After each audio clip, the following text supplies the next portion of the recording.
In this episode of Fictional Hangover, we talk about how demons are misunderstood and fairies are jerks, how we would reform school lessons, and our theories about mysterious figures in various hats in our discussion of Meesh the Bad Demon by Michelle Lam.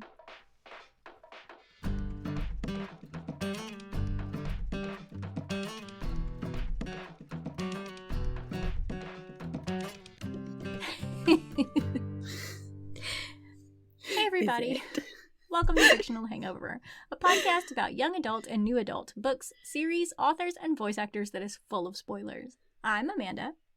And I'm Claire, and today we're going to discuss Meesh the Bad Demon by Michelle Lam. Standard disclaimer. If you haven't read this book, please remember that Fictional Hangover is all about spoilers. If you haven't read and don't want to be spoiled, stop listening to us and go read the book. Then come back. If you haven't done this but want to pretend that you have, or if you don't care about spoilers, or if you just like the show so much that you don't care about any of that, then listen up.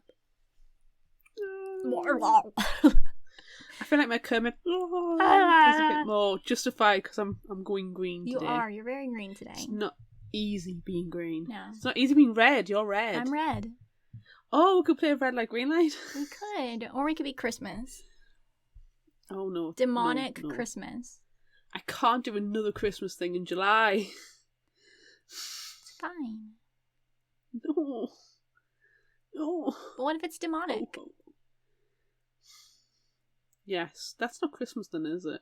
Demonic Christmas? Sure it is. Anti-Christmas? We've done that before. Don't you remember that Krampus episode that we did? God, I love that episode. It was so good. That was so funny. Anyway. Hi. 'Tis the season. Oh, give you some background information while I giggle about Krampus. Okay, sure.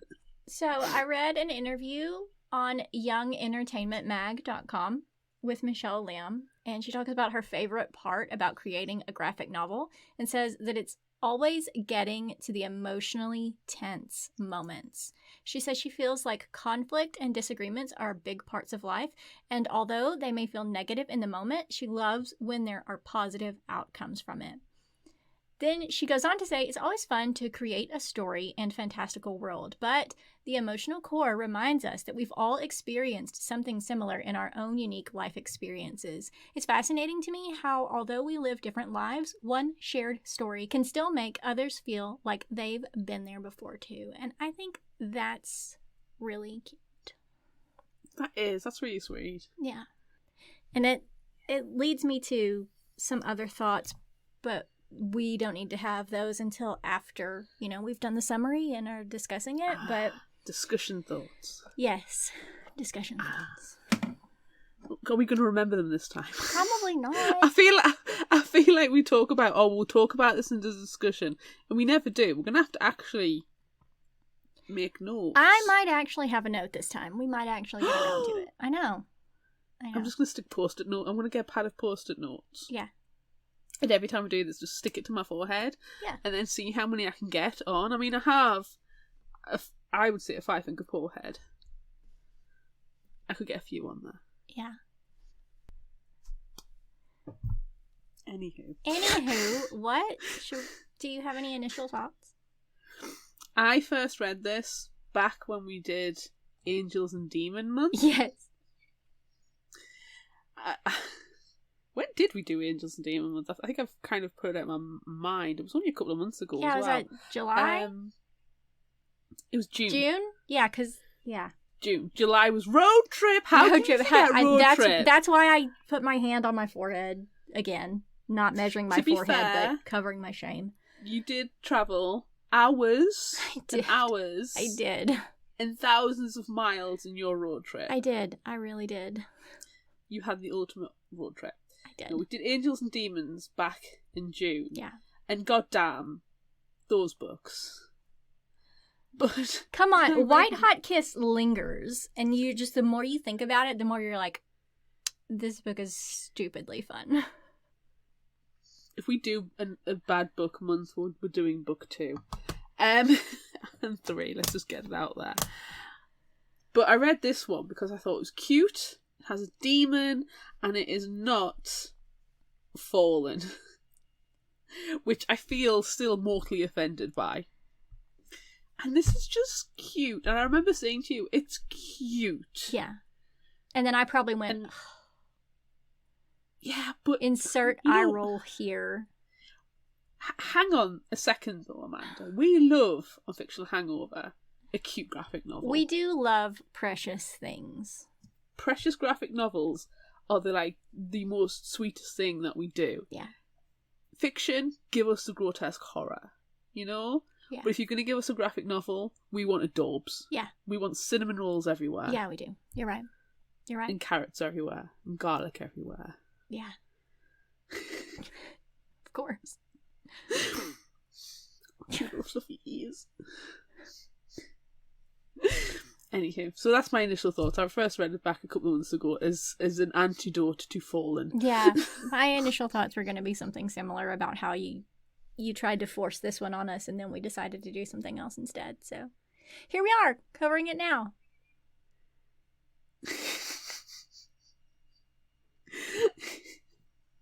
Smooth. I'm so smooth. So smooth. Whatever. Smooth like butter. Let's do the summary. Let us do the summary. Mount Magma is the home of the demons. It is a land of lava and industrialism. Demons work during the night to purify their lava because lava brings life to Mount Magma. The work is hard and the fate of nearly every demon. As the sun rises, Chow, one of the oldest workers, gathers her things, says goodbye to her colleagues, and heads home to Meesh, her granddaughter. Meesh is delighted her grandma has made it just in time for the start of her favourite show, Princess Nuna. It's the final episode and it's going to be epic!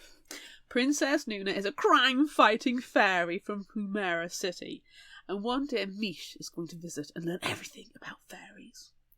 Chow would like to watch The Lost Story of Mount Magma, but understands her granddaughter may not be interested in history until she's older. Meesh is mesmerised as Nuna uses her ruby to destroy evil and heal all. The finale was amazing, but now it's time for bed, and she has a tiny little sleep mask and it says dream, and it's very adorable. She's very tiny and very precious, especially for a demon. Yes. The next night, Meesh wakes up early, skips breakfast, and heads to Mount Magma Middle School. Making sure the other school demons don't see her, Meesh crawls through some sharp thorny vines to Olivia, a white flower she's been looking after. Unfortunately, Meesh was not as sneaky as she thought and was spotted by Xavier and his friends. Xavier pushes Meesh out of the way and pulls Olivia from the ground, telling Meesh she knows skipping class for a flower isn't allowed. Meesh is devastated and walks away from Olivia's ripped-up pieces, crying on her way to class. Meesh is late for her How to Breathe fire class and is called out because it was for a flower and put on the spot to demonstrate her abilities. She should have been practicing. In a lesson fearsome display, Meesh's fire breath is more of a burp.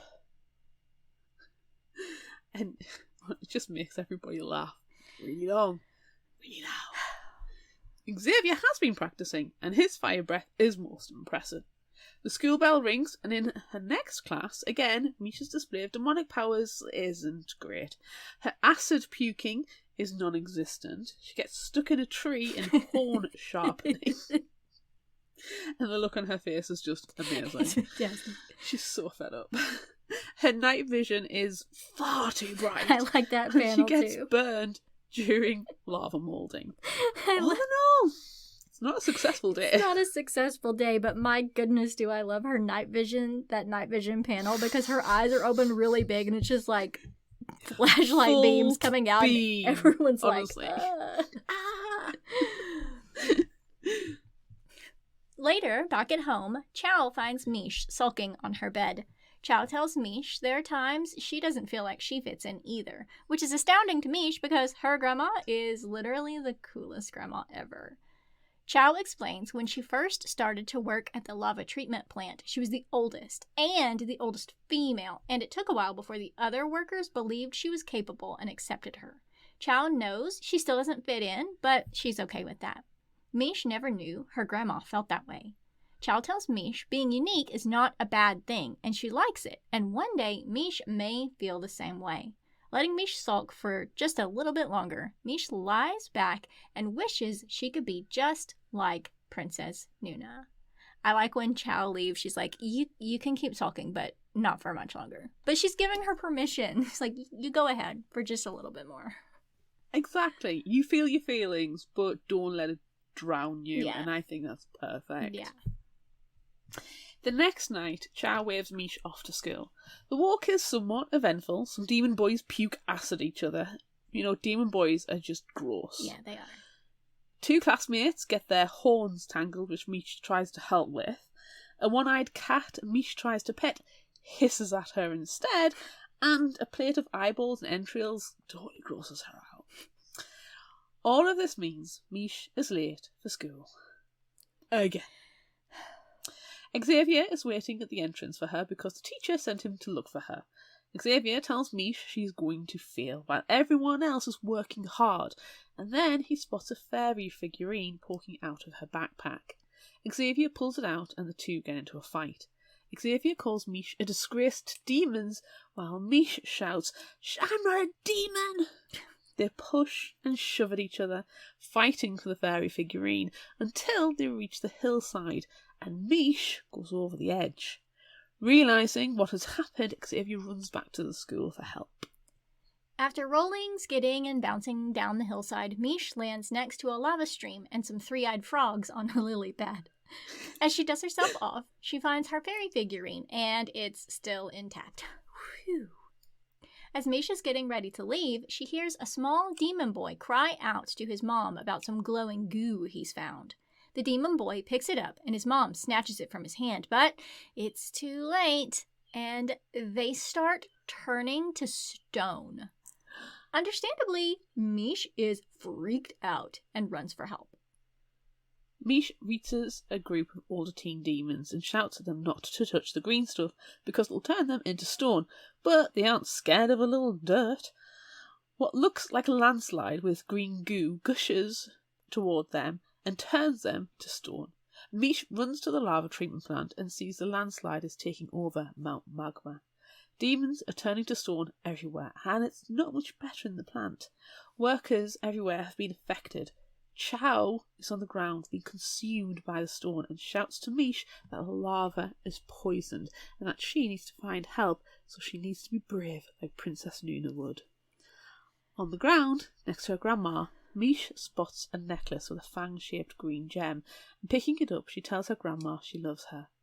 Mish leaves Mount Magma intending to get help from Princess Nuna and her magic ruby. The woods outside the limits of Mount Magma are scary, filled with strange noises and crying trees. What? Crying trees? Of course. Okay. Do you not have crying trees outside your city limits? No, I don't. Oh. Mish stops to talk to the trees, and one pats her on the head, causing her horns to get stuck, which actually delights the trees and makes them laugh. As Mish and the trees laugh, the necklace in her backpack seems to move and glow, which is weird, so Mish places it around her neck. Now it's time to find Plumeria City, and with a tree giving her a lift up, Mish is able to get the lay of the land and spots the right direction she needs to go. Straight up into the clouds. Ooh. Thankfully, the clouds are bouncy, and Mish is able to jump from one to another to the massive golden city gates. Unfortunately, there is a bald fairy with a clipboard and a very dismissive attitude stopping her entry. Honestly, he is so grumpy. There is a special event today, and not just anyone is allowed in Plumeria City. Frowning, Mish walks away along the golden fence of the city lined with rose bushes. Stopping to sniff the roses, Mish sneezes flames, which helps not part of the fence enough for her to squeeze through. Take that, bald fairy. Strangely, Mish's necklace starts glowing again. Mish makes her way through a farmer's market, appropriating items to disguise herself as a fairy, including some leaves to act as wings and a hat to hide her horns. The whole city is bright and colourful with fairies flying about everywhere, and Mish absolutely loves it. Mish makes her way to Princess Nuna's palace. Once again, there is Fairy with a clipboard, stopping people from getting inside. However, Mish's super cute disguise gets her mistaken for a forest fairy, and she's waved through. Inside, the palace is huge and gorgeous and filled with flowers, fountains, and trees. And between the sweeping double staircase is a buffet table laden with goodies and a ginormous multi-tier cake. As Mish and the fairy girls ogle their surroundings, a voice calls out, "Welcome, my little pixies! Thank you for your years of supporting me and my show, and for making it to my birthday party! It's Princess Nuna, and it's her birthday!" Oh my god! That's enough fangirling. The party starts with musical pillows. As Princess Nuna announces the last one standing is a rotten demon, Mish is taken aback a little. That's not nice. But then she spots the magic ruby on Princess Nuna's necklace. Mish is pushed into playing the game, constantly worried she will lose her cute little hat that is hiding her demon horns. It does actually happen though, when she and Princess Nuna bash into each other trying to get to the same pillow. The fairy girls all recoil as they spot Mish's horns, and at the same time, the real forest fairy is brought into the party. The jig's up! Oh no. Suddenly, Princess Nuna's mom appears, and she is angry. Mish dashes off, saying she can explain as the fairy girls fly away from Mish, screaming for her not to come near them. Princess Nuna is trying to tell her mom she can deal with the demon herself, but her mom clearly thinks Nuna is incapable. As the queen readies a spell, Nuna pounces on Mish, knocking her to the ground, crying out that demons always ruin everything. Mish thinks of her grandma and knows that that's not true because demons aren't bad. Clasping her necklace, Mish says, "We're good." The necklace starts glowing and rises of its own accord. Suddenly, Mish's horns grow, then the rest of her body, and her eyes turn red, and what is improbably a terrifying voice tells everyone to stay back. Ooh. Completely ignoring Mish's warning, a guard fairy draws their sword and comes forward, so Mish pukes acid. The queen says she has been left with no choice and creates a magic ball which turns into a portal. At the same time, Nuna flies towards Mish. Together, they fall through the vortex. Oh, no. Nutsies. Nuna keeps fighting with Mish as they fall through the vortex and land in a river in what looks like a jungle. And Mish is no longer in scary demon form. Nuna reaches for her magic ruby, but it's disappeared. Mish, being genuinely nice, tells Nuna it couldn't have gone far and starts to look for it. Nuna, who seems genuinely, not nice, blames Mish for losing the ruby and for her mom being angry and for never being allowed to do anything by herself ever again. Mish's suggestion that Nuna fly for a better viewpoint to look is met with more anger because Fairy Princess Nuna can't fly without her ruby, because she was born with a torn wing. Well, even though everything on Nuna's show is proving to be a lie, Mish still loves it. This does not placate Nuna, but that doesn't matter to Mish. She is going to help find that ruby. Wow, she's such a good person. Mm-hmm. The only one so far. Yep. Well, except for Chow. Ciao. But she's stoned right now. Yeah, she's inconvenienced. Yeah. Back in Plumera City, the Queen gives a speech about her daughter's kidnapping. Nuna's whereabouts are unknown, so she will leave to find her.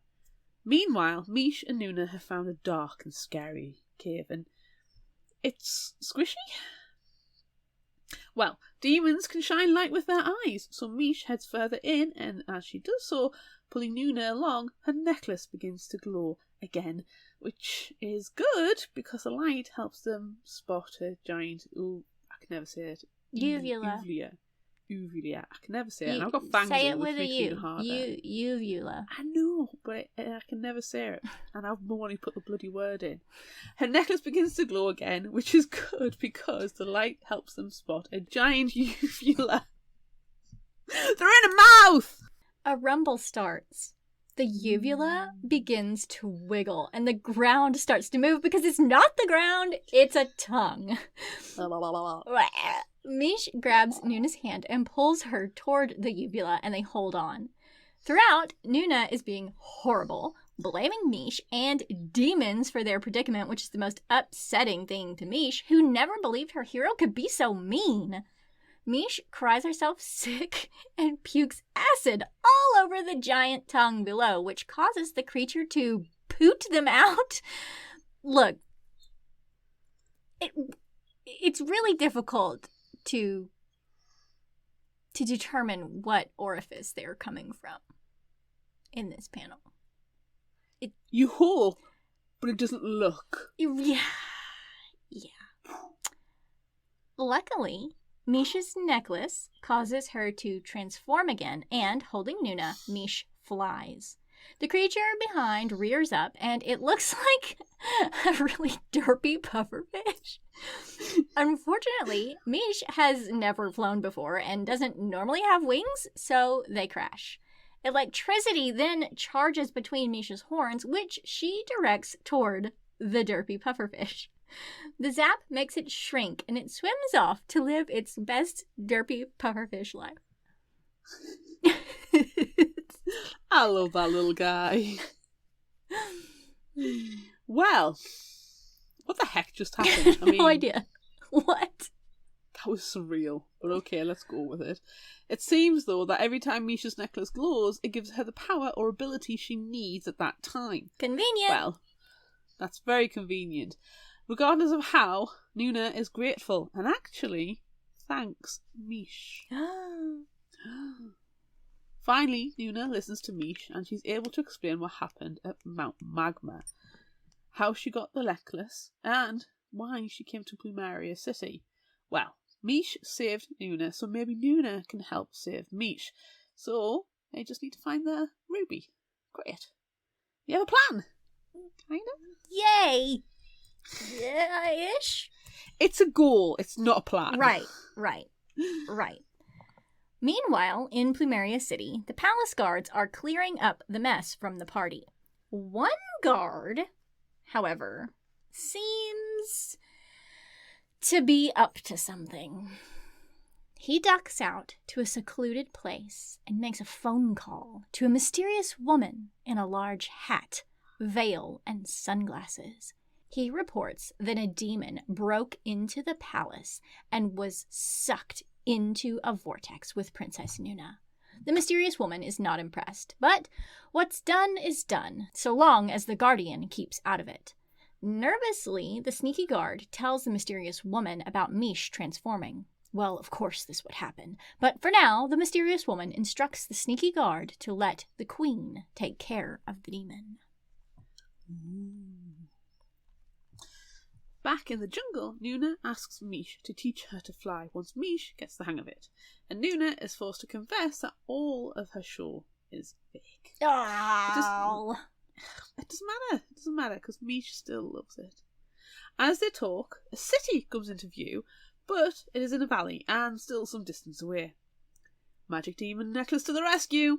Mish transforms and, carrying Nuna very ungracefully, flies them to the city where they land in a busy park full of different magical creatures and cryptids. They wander around, Nuna being recognised on the way, until they happen across a wonderful looking food hut area. It smells freaking amazing.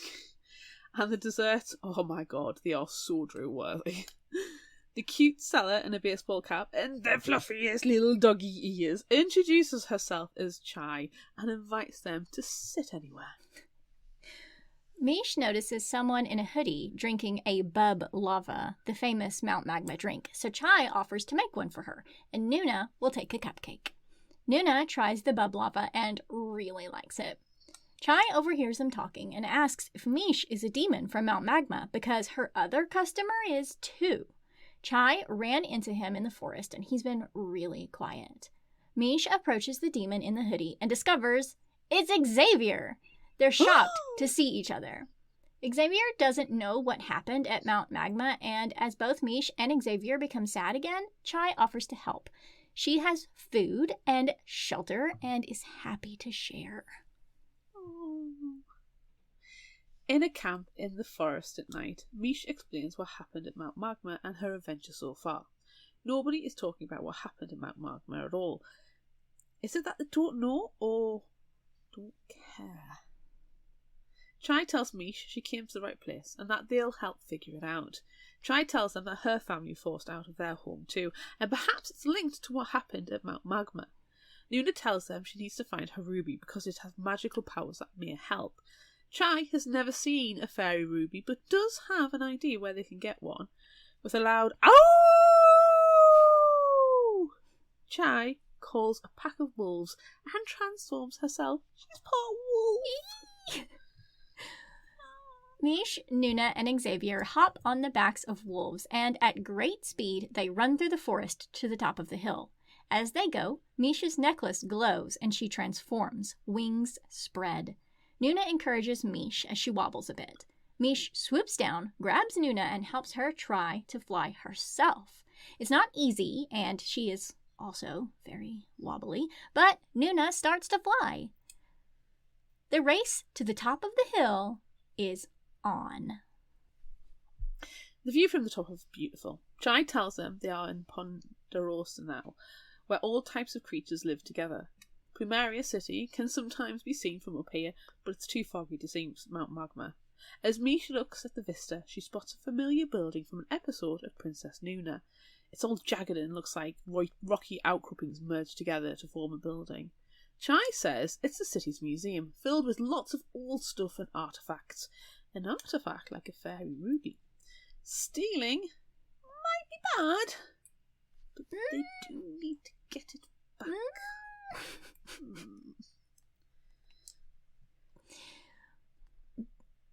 I feel like this is part of the conversation that we had while I was in London. Stolen artifacts museum. Yes, the British Museum, yes. Are you technically stealing something when you own the thing that the museum has stolen itself? I don't think so. It's fine. It's fine. As Greece marches on the British Museum. Closely followed by Egypt. With everyone on board for some grand larceny, they make a plan. Chai encourages the gang to get a good night's sleep if they're going to bring their A game, which everyone agrees to. The following morning, they head to the museum. It's filled with interesting exhibits, and it's difficult not to get distracted. There are a few rubies in paintings and on secured pedestals, but none are Nuna's ruby. Suddenly, Nuna spots a room filled with rocks, crystals, and geodes. Projected onto the crystal display are fairies who look scared and demons, but it's difficult to see what the demons are doing. Nuna spots what she thinks is her ruby surrounded by security guards, which are humanoid bodies with cameras for heads, and they might be my favorite character. They're so weird, but I love them. I love them. Well, it's time for Chai and Xavier to do their thing. Chai turns into her wolf form and distracts one guard, and Xavier waits for Mish and Nuna to get closer to the ruby before he will blow smoke to cover them breaking the glass and grabbing the ruby. Come on, let's do this. Mish and Nuna approach, and Nuna inspects the glass as Mish overhears a couple of patrons talking about what the fairies did to the demons. They stole the lava source from the demons to create a ruby and used it to threaten them because fairies wanted more lava. Mish asks Nuna if the fairies had anything to do with what happened at Mount Magma, and Nuna gets defensive at the accusation.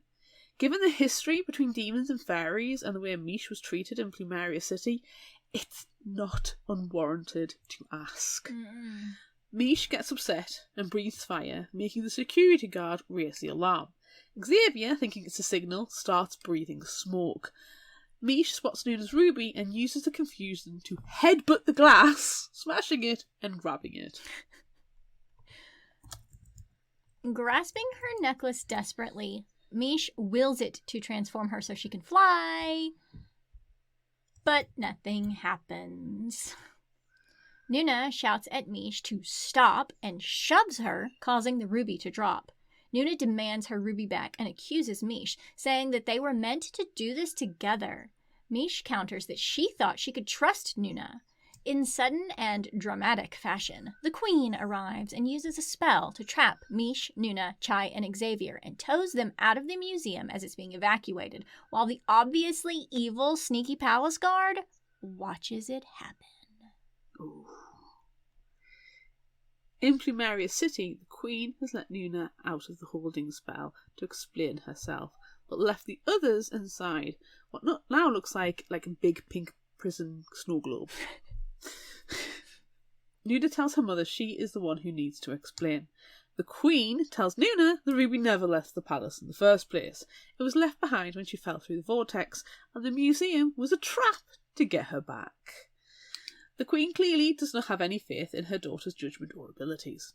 The Queen then turns on Meesh and demands to know where her parents are, as they need to be held accountable for her daughter's actions. Meesh stands up to the Queen and tells her if it weren't for the fairies, Mount Magma wouldn't be poisoned. The Queen is visibly confused at this accusation. As the Queen dismisses Meesh and is about to punish Nuna, Xavier stands up and shouts, "I know what happened, okay?" The Queen is not interested in Xavier's exclamation. She's too busy dictating to Nuna and being offended by Meesh bringing up history and past precedent, and says that clearly Meesh is a liar and a thief who wants to leave Nuna powerless. Nuna shows her she can fly and says that she would never have learned if not for Meesh. She explains that Meesh came to Plumeria City looking for help to save her home and was treated like a monster, so she can't be blamed for thinking fairies were behind the travesty on Mount Magma. It's time to show the demons that fairies aren't bad. Reluctantly, the Queen agrees. The Queen lets Meesh, Chai and Xavier out of their magical prison globe and grants temporary flying powers to Chai and Xavier. As Meesh's wings haven't come out because the necklace lies dormant, Nuna takes Meesh's hand and carries her. Together they go to Mount Magma, and it's devastating when they get there. It's quiet, ghostly and eerie. Green goo is everywhere and everyone has been turned to stone. They land next to the lava lake and Xavier explains what happened. Xavier kept getting bad scores in lava molding class despite all his studying. He started practicing on his own at a nearby lava lake, and one day a woman who's wearing a beanie and has big cat's eye glasses is demonstrating lava molding to a group of kids. The woman offers to show Xavier how to mold lava if he meets her there tomorrow. The next day, Xavier is right on time, and the woman, in a different hat this time, shows him how to mold lava without burning himself. She uses a special ointment to coat her hands and is willing to give her spare one to Xavier. After the fight Meesh and Xavier had in school, he realized the ointment had fallen out of his pocket. Rather than go looking for it, he wanted to get help from Meesh. However, one of Xavier's friends spotted the open vial, and when he picked it up, he started to turn to stone. Their other friends slapped it out of his hand, and the vial went flying over the hillside and landed in the lava lake, making it explode. It's just not right. That's when Xavier knew he'd been lied to. Only then did he know. I mean, to be fair, he's middle school age. It can take a while for it to click. Xavier ran home, but whatever was in the vial had infected the lava, and Xavier saw his mom turning. She told him to run, so he did, which is how Chai found him. Xavier blames himself. He did this to Mount Magma. The Queen tells Xavier someone powerful is really behind this, and that Xavier was clearly a tool. She doesn't say he's a tool directly, but he was a tool. He was a means to an end. Yeah. Nuna asks for her ruby and tries to use its magic to help Mount Magma, but it doesn't work. Crying, Meesh tells her friends that it wasn't until this moment that she realised that she actually loves being a demon. As her tears land on her shirt, the necklace glows, and Meesh begins to transform. Mish breathes fire on a couple of stone demons, but nothing happens. She tries electricity. Again, nothing. Mish drops to the ground, and her friends rally around her, saying they will find her a new home. Nuna gives Mish a hug, and her ruby necklace knocks into Mish's, and they tangle together. Actually, they fit perfectly together and start glowing. Light emanates from the joined gems, firing into the sky. Lightning crashes down and hits the stone demons, causing the stone to crack and freeing the demons inside. It's very Ghostbusters at this point. It really is. It really is. Everything is repairing itself. This means Chow will be free. Mish flies to the lava plant, her friends following. Amongst the workers, Mish finds her grandma free from the stone crust. Mish tells her that she went to Plumeria City for Princess Nuna's help, and she met the Fairy Queen. Chow can see that, as the Fairy Queen, along with her daughter Chai and Xavier, land next to them.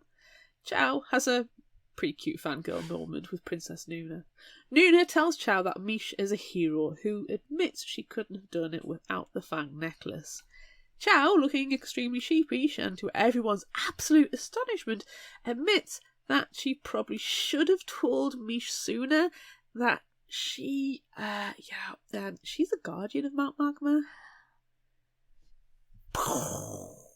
What? Chow retired when she had Mish's mom, but channeled her guardian powers into the Fang necklace, intending to pass it on to Mish's mom and then to Mish. Excuse me, what? Mish is just a kid, but being a hero doesn't have an age limit. Nuna points out that Mish also has her friends at her back. Well, they need to find the stranger who did this to Mount Magma, and the Queen promises Plumeria City will help. A threat to Mount Magma is a threat to everyone. Demons and fairies will work together to try to stop the threat. As the panels pan back, it shows Xavier being hugged by his mom, Olivia, the flower blooming again, and sneaky guard on the phone to the mysterious woman. So, she was wrong about the guardian keeping out of it. The mysterious woman hates being wrong. As she looks out over a dig site with a huge excavator and dump truck, the mysterious woman closes the story with a threat. She'll wish she never revealed herself. Yeah. Ooh.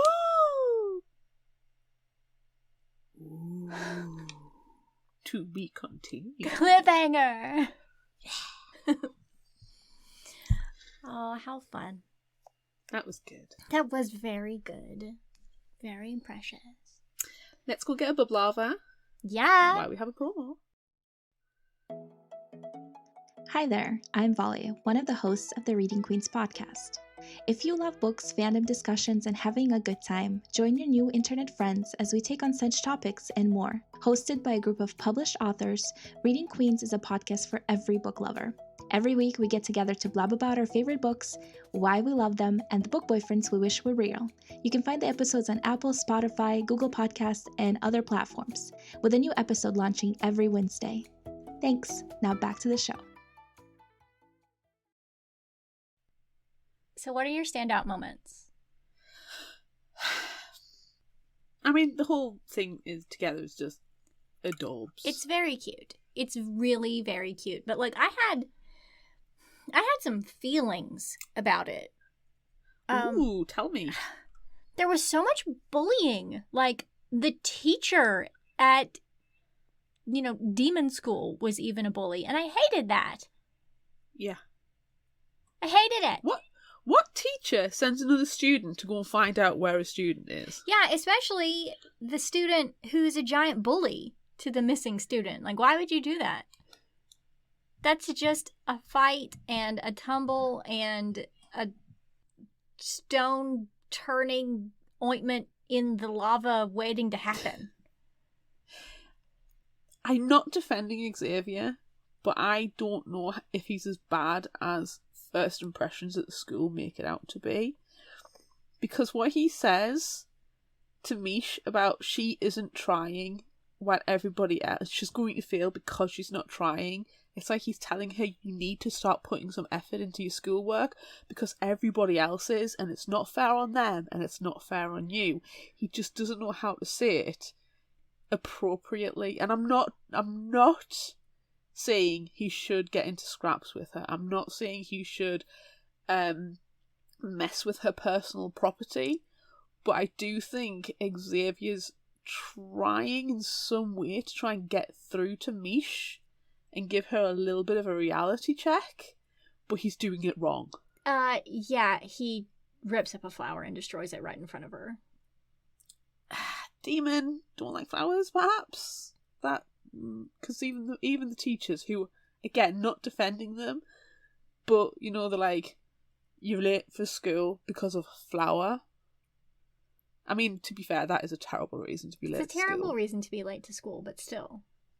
Yes, I think the means don't justify what they've done, but I also think that Xavier's trying to get Meesh to realise she's not a fairy.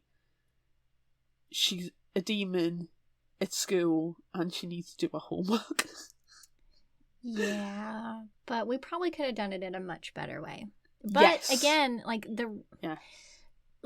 guess, well, not really that part. But when we move later into Plumeria, and the queen is there, and like she's violently racist. Oh my god, she's so bad. I think that is my surprise, actually. And I appreciate that it was done in this, middle grade book in it's not like sneaky, but it's palatable. Yeah, I guess. Accessible, yeah. So I appreciate that it happens, but freaking yikes at the violent racism. It was so bad. Yeah. And it turns out the fairies. This is what I like. The fairies actually are the bad ones in the fact that they are so violently racist. Yeah. They don't listen, like Nuna does not listen to Meesh for a long, long time. Nuna blames Meesh for things out of her control and that Nuna needs to take responsibility for. And the Queen doesn't listen to Meesh and dismisses Meesh and Xavier straight away. Yeah. So yeah, I kind of like the fact that the fairies are the bad guys, because we've said it before when we've done fairy books. We're not the biggest fan of fairies. No, we're not. And this is a perfect example of garbage person fairies. Yes. And demons who aren't that bad. No. Demons who are actually quite precious. Demons are misunderstood. They are. Demons are misunderstood and fairies are jerks. Yes.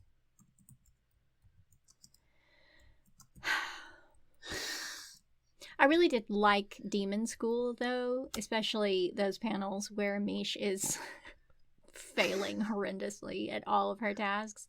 Especially, like I said, especially the night vision panel. It's hilarious.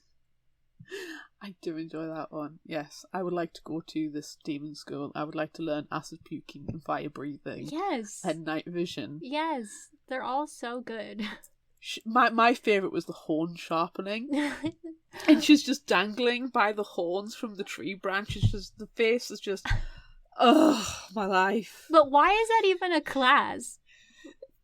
Like, that should be, I don't know. It's basic demon thing. Yeah. Hey, I can argue till the cows come home that school needs to have more basic life skills. You're right. I was going to say that's more of a life skill. And then I started thinking, no, because there actually should be life skills classes. That's why I kind of stopped talking mid-sentence. Yes. We need to reform education to include life skills. Yeah. Hair brushing, fang brushing. horn sharpening. Yes. These are all reasonable things. Yes. Not being a jerk. Not being a jerk. How to change your oil in your car. I'm going into more human things here. I didn't know they had cars. Well, they had cell phones at the very least. Yeah. How to pay bills. How to pay bills. What's a bank account? What's a credit card? Yeah. How to get a mortgage. Yeah. How to pay your taxes. Yeah. Oh, well, that's a US thing. Right, That's fine. yeah. Well, no, if you're self-employed, you still need to do it in the UK. There's so many things that should be taught in school. Let's reform the educational system. All right. Me and you, right now, wearing fangs and demon horns. School reform. Yes. Let's do it. It's perfect. We're getting more politically minded as we get older, so yeah. God, we are. We really, really are. And we'll have, like, acid puking as well. Yeah, of Throw course. that in there. Of course. You want to get a mortgage? Well, you're going to need to know how to puke acid. Yeah. You're probably gonna puke acid when you realize how much you're actually paying for your home. Exactly. So let's make sure you know how to do it safely. Yes. Cool. What else? What else stood out What, in the to educational system? you? Because I No, could list off. back to the book. Back to Meesh. Do you know, I you know when you read, you kind of think, oh, Princess Luna's horrible. She's just horrible, and it takes so long for her to actually, like, stop being horrible. Yeah. And it makes you question, should you ever meet your heroes? And that's a difficult question, I think. Should you ever meet your heroes? Because they don't always turn out to be jerks. Yeah, sometimes they're not jerks. Exactly. Sometimes everything's fine. Sometimes it's Exactly. completely okay to meet the person that you've wanted to meet in real life for 4+ years. Sometimes it's okay for that to happen. Exactly. I think she's hinting at something. Yes, I agree. But sometimes I feel sorry for Mish. Luna was horrible. Yeah. But I mean, look at her mom. She clearly learned all of that. And then being away from her mom for just a short period of time, she realizes, oh, yeah, I've been wrong. I'm just wrong about a lot of things. She learned to fly really quickly. She did. Well, I mean, she just had one little tatter out of her wing. That's not going to hold her back from flying. She might have to try a little bit harder, with like wind resistance and stuff like that, but her wings were almost completely intact. Just a little tatter.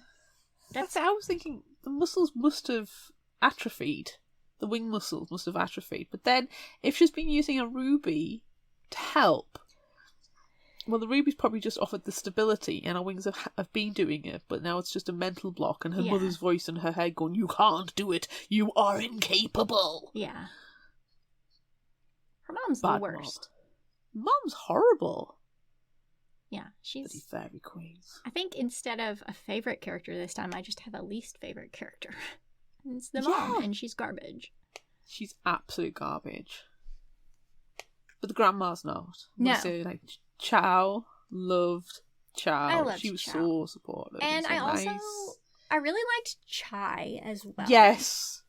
I love Chai. I love her floofy little doggy ears. Her willingness to help. Yeah. Chai is good people. Yeah. I was really worried, when they show up and there's all the food huts and stuff, and I was thinking, oh no, how, like, they don't have any money. How are they going to buy food? And then Chai was like, hi, come on, sit down and do whatever you want, do whatever you want, hi, hi, hi. Like, I could just imagine her little tail wagging in the back. Yeah, because she might be going, oh, it's Princess Luna, I'm going to get a big tip. But her family got driven out of their home, and now she lives in the forest. I know, So- I hate that. But she made the Yes. best of it, though, too. She's like, I like it. I like it here. She really did. But now, we've got Chai's story, Mhm. like, simmering there in the background, almost as a little aside note. But then we have the events of what happened with Mount Magma, and we see in the final panel the mysterious woman at the big dig site. It's like, oh, well, what is going on? I, for one, am very intrigued. as to who the mysterious woman is, Yes. where she gets her hats from, Yeah. and what is going on. I just had a thought that probably is not true at all.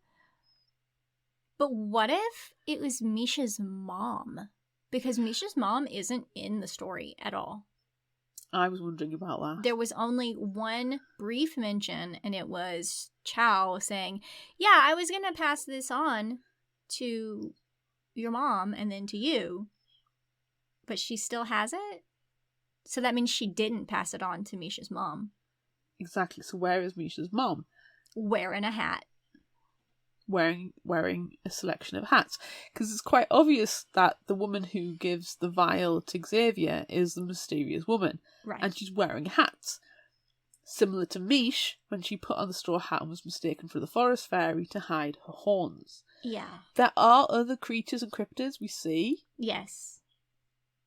But this They're is very really much adorable. But this very much centres on the demons and the fairies. But yeah, I think I had that same thought. Especially because she knows about the Guardians. And she knows that the demon Guardian, the Mount Magma Guardian, is not active. Yeah. And now she's found out that it is active. I would honestly not be surprised if it turned out to be Misha's mom. Yeah. Oh. Ooh. But then, we have a theory. Yeah, but then, like, why? What is her motive? Well, we don't know because this entire book, barring a few panels, is concentrated on Mish. Yeah. Maybe in future books, we'll find out about the mysterious woman. Maybe we will. Dum, dum, dum.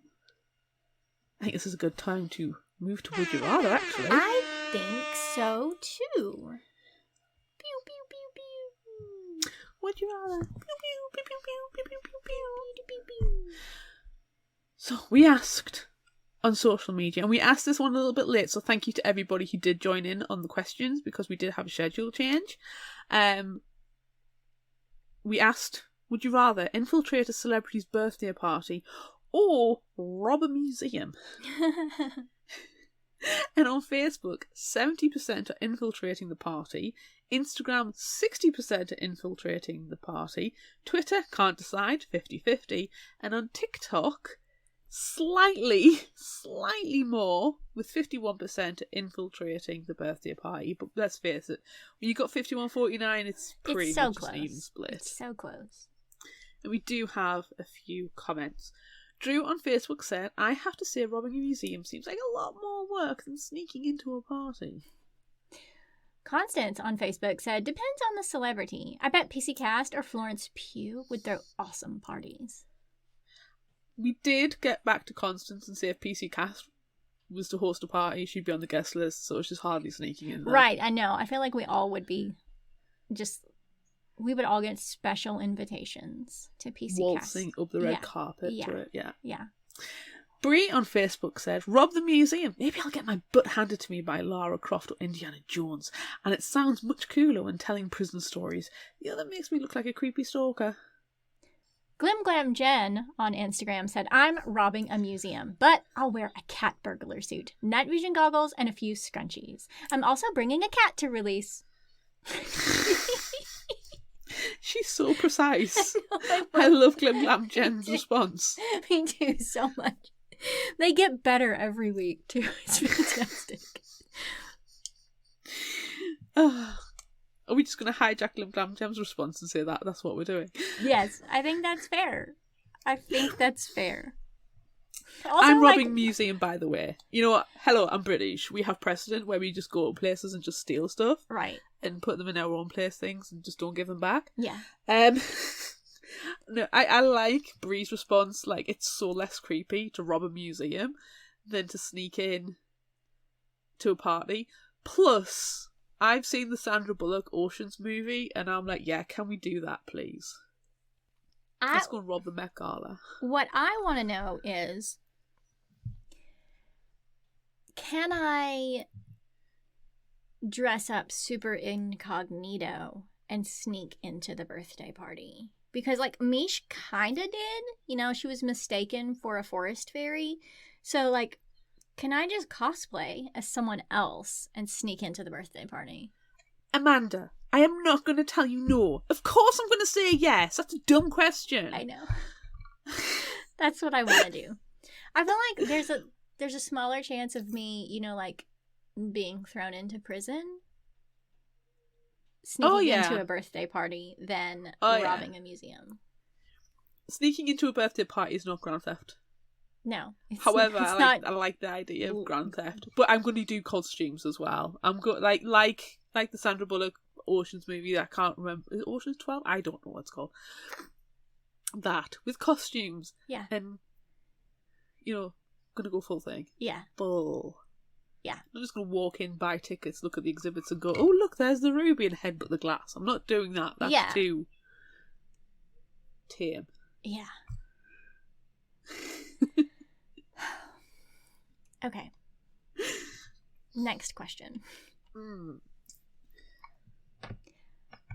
Would you rather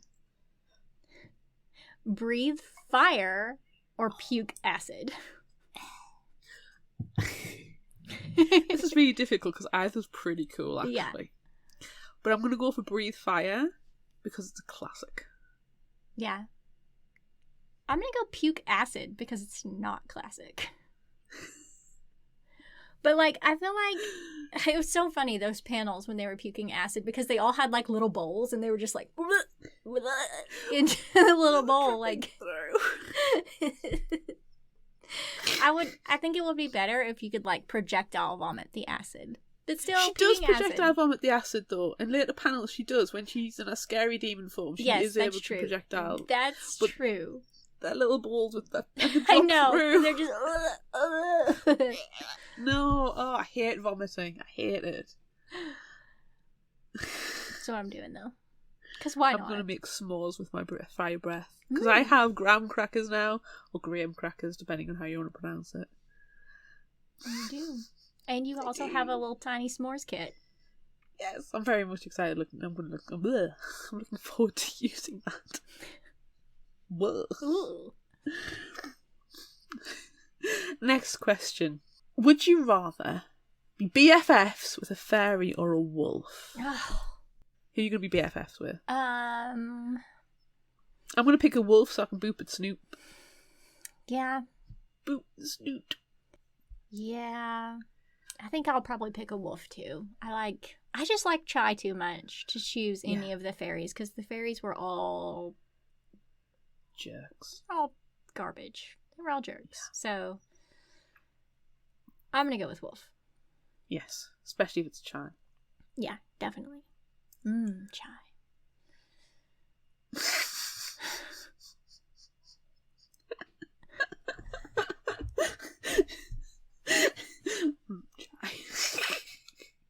Okay. Would you rather find yourself in the mouth of a giant derpy pufferfish or in a museum heist setup? Because it was all a setup. I'm going to say the museum heist setup because I don't want to be eaten by a giant derpy pufferfish. And that pufferfish was so big and so derpy. Yeah, see, I would pick the pufferfish because I would use my acid puking abilities to get out of it. Good answer. I'm just gonna cry so much that I vomit. I'm gonna breathe fire on the queen. Oh, she deserves it. She does. Gosh, she's a jerk. She's the worst.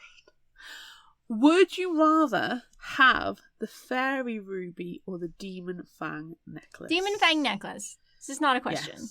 Yes, this is not a question. I'm in all green today in honour of the demon fang necklace. I'm in all red because that's what color horns I have. But that does not mean that I want the ruby. No. Traditional demon colours. Yeah. But Demon Fang necklace, I feel like it did. I mean, I don't know that it does more, But I like the idea of transforming.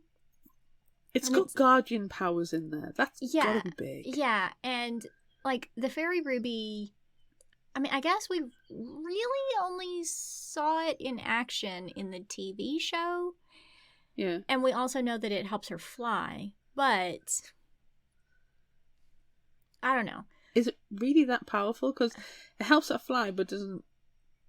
We haven't seen it actually do any healing. No, but also we do learn that it has a tiny bit of the queen's magic in it. So maybe it could be more powerful if the queen wasn't such a jerk. Well, if she trusted her daughter even a small amount. Yeah, but whatever. I'm taking the demon thing. There's some mother-daughter issues that need therapy. Yeah. Between them. Yeah. I too am taking the demon fang necklace, hands down. Yeah. I really loved it when she transformed for the first time and her eyes turned red. Yeah. Yes. It was amazing. Her horns got all big and twisty. It was fun. Yes. Like, don't mess with me. Yeah, Ooh. no. It was really fun. Okay. Favorite final thought quote? Hey, being different really isn't as bad as you think. And I really like the instruction from one of the classes. Okay, students, you really want to utilise your gag reflex with this one. Your stomach acid can be used as a defence during an emergency. So try to think about something disgusting. It could be sunshine, rainbows, or unicorns. Wait, what? What? What? I really liked... We can be bad at this. Together. Yay! Aw, yay. There were a lot of really cute things, though. You're not a bad demon just because you like flowers and fairies, okay? And you don't have to be a certain age to be a hero. It's pretty precious as well. There was one that stood out to me for our superfans who are big gardeners. I have to say, plants are the best listeners. Yeah. Because you know for a fact, Annie, especially, will just natter onto the flowers and the plants. Oh, I'm sure. I'm sure they know so many secrets. Secrets. Nice. All right. If you liked this, try this. What are you going to suggest? I'm going to suggest the one that you showed me. And I can't wait. We're going to have to cover it. It's going to be one.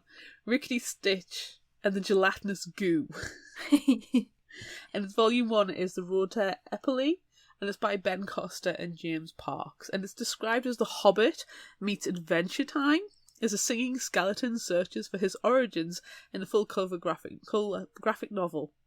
And it's a series as well, and if you like Nimona, you'll apparently like this as well. We love a Nimona, so yay! So meet Rickety Stitch, a walking, talking, singing skeleton minstrel. He's the one skeleton in the dungeon who seems to have retained his soul, and he has no idea why. His only clue to his former identity is a song he hears snippets of in his dreams, and an epic bard's tale about the road to Eppley and the land of M. His sidekick and soul friend is Gelatinous Goo. And that's a selling point in itself. Who Rickety alone can understand. Together they set out in search of Rickety's past with abundant humour and danger galore. And it sounds so much fun, and the artwork looks really cool. Really cute. What are you? I am going to suggest the other one that I shared with you a couple of weeks ago. Oh my god, I can't wait to read this one. I cannot wait. So, I am suggesting Whiz Kit, An Adventure Overdue by Tanya J. Scott. It's a wild, enchanted, wonderful world out there, way beyond the fjord, that a one-eyed cat named Whiz-Kit calls home. But Whiz-Kit wouldn't know anything about that. As a wizard's apprentice, all her lessons are indoors, and she's far too lazy to go out exploring. There's no need to. She already knows enough spells to conjure up delicious snacks whenever she's hungry. I mean, like, what more do you need? But when an overdue library book literally cries out to be returned, WizKid's teacher decides she must be the one to take it back. Reluctantly, and rather accidentally, the journey to the library begins. With the annoyingly optimistic book in tow, WizKid sets off on an adventure that is full of strange characters with even stranger problems. WizKid will soon find out that, with a little support and a new friendship, her own magical talents can be part of the solution. I cannot wait for this I one. know, it's so funny. Do we have any new or indie spotlights? Yes, and this one is it's a nonfiction, but it's also a graphic novel. Nice. And it's called Strange Japanese Yokai. And this one actually, it just came out in May, so it's still pretty brand new. It's by Kenji Murakami and Zach Davison. Since time immemorial, Japan has been inhabited by supernatural creatures, spirits, monsters, and demons. Here's your chance to meet them up close and personal. Yay! Strange Japanese Yokai assembles an extraordinary collection of mysterious creatures in every possible shape and size, each with their own unique backstory. Some are well known, others obscure. The one thing they share in common is that they're creepy and weird. Yes, please. Love it. Love it. We love yokai as well. We do. We really, really do. Excellent. Okay, so much fun. That's it for this episode of Fictional Hangover. I'm Amanda. And I'm Claire. Join us next time as we discuss The October Faction by Steve Niles.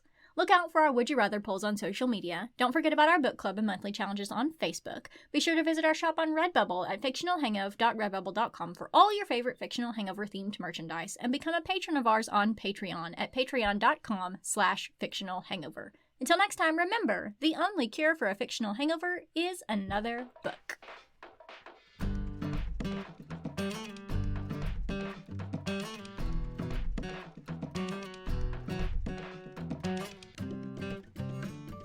You can find us at fictionalhangover.com, follow us on Instagram at fictionalhangover, find us on Facebook at facebook.com/fictionalhangover, and on Twitter at fictionalhangover, no ER. If you like this episode, check out our others, and be sure to rate, review, and subscribe so you don't miss out. And finally, special thanks to Liz Emerson for her music. You can find her on Facebook and Patreon. Thanks for listening.